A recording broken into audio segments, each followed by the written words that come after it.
श्रीलंका में हालात इतने बुरे क्यों हैं? क्यों लगानी पड़ी इमरजेंसी? श्रीलंका में हालात अभी बहुत ज़्यादा चिंताजनक है। देश में इमरजेंसी घोषित कर दी गई है। हालात तो इतने बदतर हो गए हैं कि सभी मंत्रियों ने अपना पद छोड़ दिया है और सेंट्रल बैंक के गवर्नर ने इस्तीफा दे दिया है। श्रीलंका में आर्थिक स्थिति काफ़ी बिगड़ चुकी है। अब वहाँ लोगों को रोजाना की ज़रूरतों की चीज़ों के लिए भी भारी संघर्ष करना पड़ रहा है। जहां एक ओर लोगों को खाने पीने का सामान नहीं मिल रहा है, वहीं कैबिनेट के सभी मंत्रियों ने प्रधानमंत्री महिंद्रा राजपक्षे को अपना इस्तीफा सौंप दिया है। इसके अलावा काफ़ी जगहों पर गवर्नमेंट के खिलाफ आंदोलन हो रहे हैं। अगर बात कर ले श्रीलंका के मौजूदा हालात की, तो श्रीलंका अभी 75 साल के सबसे गहरे आर्थिक संकट, ऐतिहासिक मंदी और भयानक महंगाई का सामना कर रहा है। अभी श्रीलंका में आपातकाल लगा दिया गया है और कर्फ्यू लगाकर सेना तैनात कर दी गई है। इससे लोगों को काफ़ी मुश्किल हो रही है और रोजमर्रा की चीज भी लोग नहीं खरीद पा रहे हैं, क्योंकि खाने पीने की वस्तुओं की कीमतों में बेतहाशा वृद्धि देखी जा रही है। यहाँ मिर्च 710 रुपये पर केजी, गाजर 200 रुपये पर केजी, कच्चा केला 120 रुपये पर केजी, भिंडी 200 रुपये पर केजी तथा टमाटर 120 रुपये पर केजी के साथ ही पेट्रोल की कीमत 250 रुपये श्रीलंकन रुपीस और डीजल की कीमत 200 श्रीलंकन रुपीस है।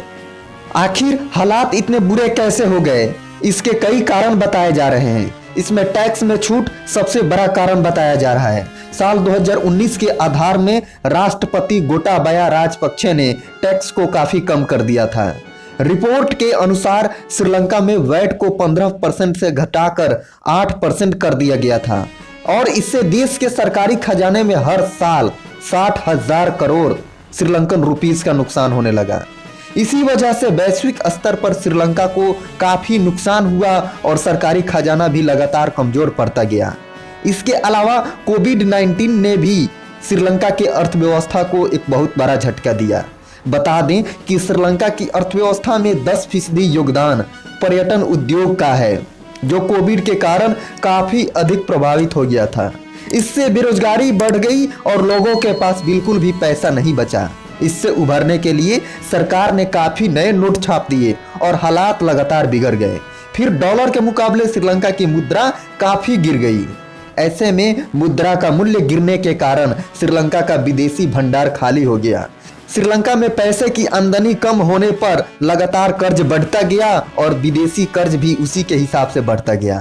पिछले 2-3 सालों में विदेशी भंडार का 1/3 ही बच गया है और इसके अलावा विदेशी कर्ज 173% से बढ़ गया है और श्रीलंका के ऊपर कुल 2.55 लाख करोड़ रुपए का कर्ज है और इससे चीन का हिस्सा काफी अधिक है। वही डॉलर का मूल्य कम होने से सामान को आयात करने में भी काफी पैसे लग रहे हैं। इसके अलावा श्रीलंका के इस बदहाली के पीछे गवर्नमेंट की पॉलिसीज भी रही है। गवर्नमेंट ने घोषणा कर दी कि श्रीलंका पूरी तरह से ऑर्गेनिक खेती करके ऑर्गेनिक फसलें पैदा करेगा। इससे घोषणा के बाद श्रीलंका में कीटनाशक और उर्वरक पर रोक लगा दी गई और ऊपर से यह लोग चीन से घटिया ऑर्गेनिक खाद उठा लाए। नतीजा यह हुआ कि फसलों में कीड़े लगने लगे और उर्वरक की कमी से उत्पादन बहुत ज़्यादा प्रभावित हो गया।